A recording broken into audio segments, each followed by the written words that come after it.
Plant reproduction mean जो plant होंगे वो रिप्रोड्यूस करेंगे। रिप्रोडक्शन हम कह सकते हैं कि creation of species of their own kind is known as reproduction, यानी कि अपने जैसे जैसे ऑफस्प्रिंग संतानें को रिप्रोड्यूस करना ही हमारा रिप्रोडक्शन होता है।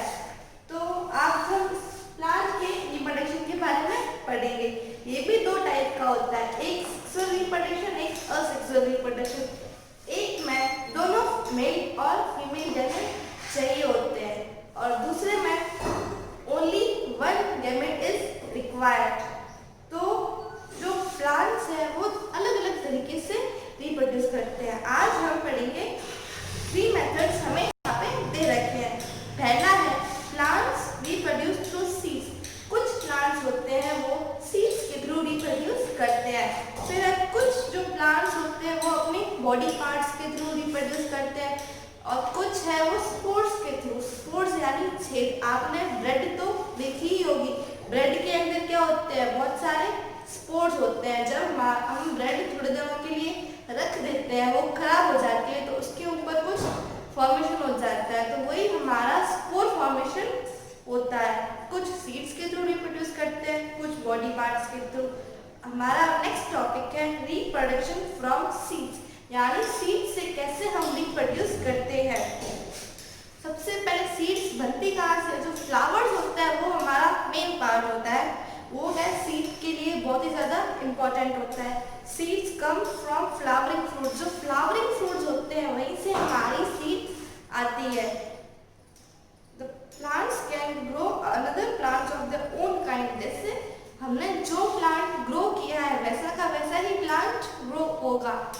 तो जो सीड्स ऑफ द डिफरेंट, जैसे अलग अलग जो प्लांट की सीड होती है वो एक दूसरे से अलग अलग ऐसे होगी कि उसका कलर चेंज होगा, उसका शेप चेंज होगा, उसकी साइज चेंज होगी, यानी कि हर जो प्लांट होता है सबकी अलग अलग सीड्स होगी। फिर जैसे आपने देखा होगा मैंगो है, मैंगो हमारा क्या है, फ्रूट है।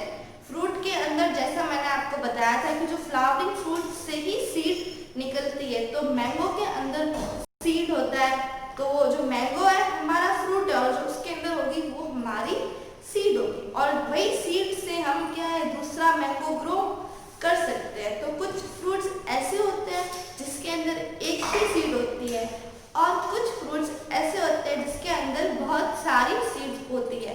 जैसे कि हमारा पपाया है, पपाया में बहुत सारी सीड्स होती है। जो पपाया क्या है, हमारा फ्रूट है एंड फ्रूट के अंदर क्या होगी, सीड्स। उन्हीं सीड से हम क्या है वापस दूसरा फ्रूट बना सकते हैं।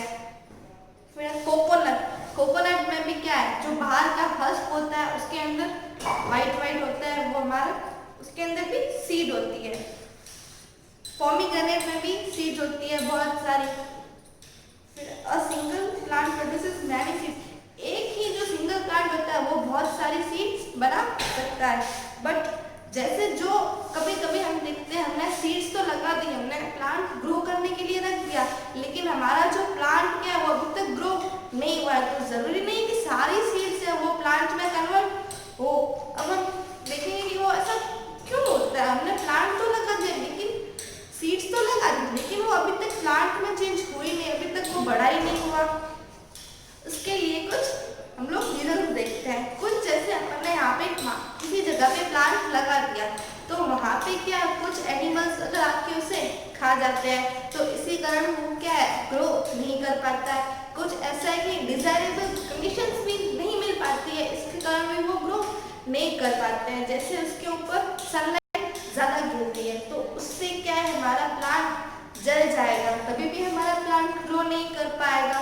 हमारा थर्ड रीजन है कभी कभार हैवी रेन आ जाती है या फिर हैवी विंड आ जाती है, उसके कारण भी हमारा प्लांट क्या है बिखर जाता है। रेन के कारण प्लांट कहीं और चला जाता है तो इसी के कारण भी हमारा क्या है प्लांट ग्रो नहीं हो पाता है। तभी हमने यहाँ पे 3 रीजन्स पढ़े थे। अब हम देखते हैं structure of a seed. Seed का स्ट्रक्चर कैसा होता है। सीड जो आप देख सकते हो आपकी बुक में सीड का स्ट्रक्चर बनाया हुआ है।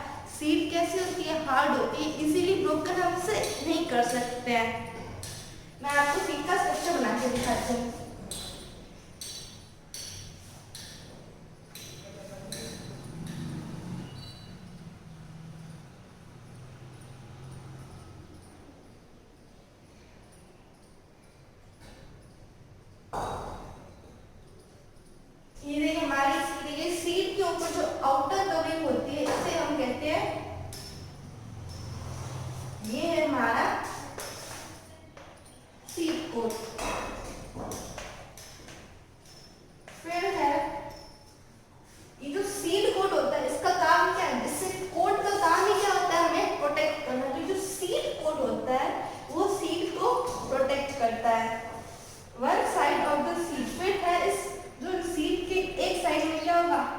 स्कार होगा जो फ्लावरिंग फ्रूट से जुड़ा हुआ होता है।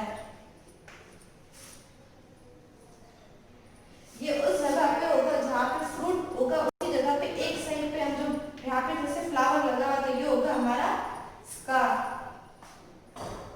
सीड्स, अभी हमें सीड कैसे दिख रही है, जैसे कि ये डेड पड़ी, लेकिन सीड के अंदर एक एम्ब्रियो होता है। और tiny plant called the embryo, seed के अंदर एक टाइनी प्लांट होगा जिसे हम एम्ब्रियो कहते हैं। अगर उसे प्रॉपर हमने पानी दे दिया, वार्म कंडीशन, अच्छी कंडीशन मिली है, तो वो क्या एम्ब्रियो प्लांट में चेंज हो जाता है। एम्ब्रियो धीरे धीरे ग्रो करेगा और इसी को जर्मिनेशन कहते हैं, यानी एम्ब्रियो का ग्रो होना ही हमारा जर्मिनेशन होता है। जैसे हमने रात को अगर हम मूंग भिगो के पानी में रख देते हैं तो हम लोग सुबह थोड़ी देर बाद हमें देखते हैं कि उस मूंग के अंदर से कुछ निकल जाता है, तो वही होता है हमारा जर्मिनेशन ऑफ सीड्स। जो एम्ब्रियो होता है उसके अंदर रूट और शूट दोनों पाए जाते हैं। अब ये वाला जो हिस्सा है ना हमारा, ये होता है हमारा कोटिलेडन।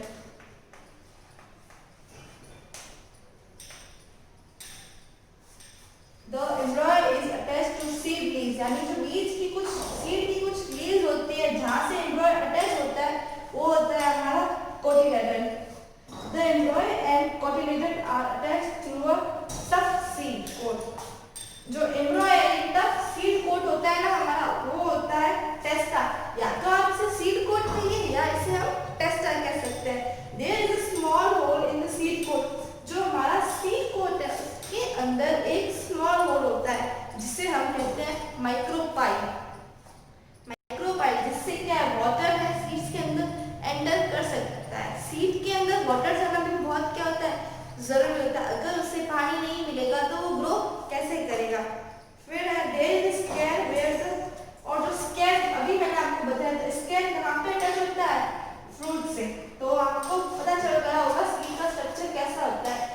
सीड का जो बाहरी कोट होता है उसे हम सीड कोट कहते हैं, या फिर टेस्टा भी हम उसे कह सकते हैं। फिर यहाँ पे जो ये सीड कोट के अंदर एक होल होता है जिसे हम माइक्रोपाइल कहते हैं, जिससे क्या वाटर बाहर और अंदर आ सकता है। फिर है यहीं पे एक जो आपको साइड में आपको एक स्कार दिखेगा जो क्या है, फ्रूट से जुड़ा हुआ होता है। तो आज का हमारा लेक्चर यहीं खत्म होता है, अगला हम नेक्स्ट क्लास में पढ़ेंगे। Thank you.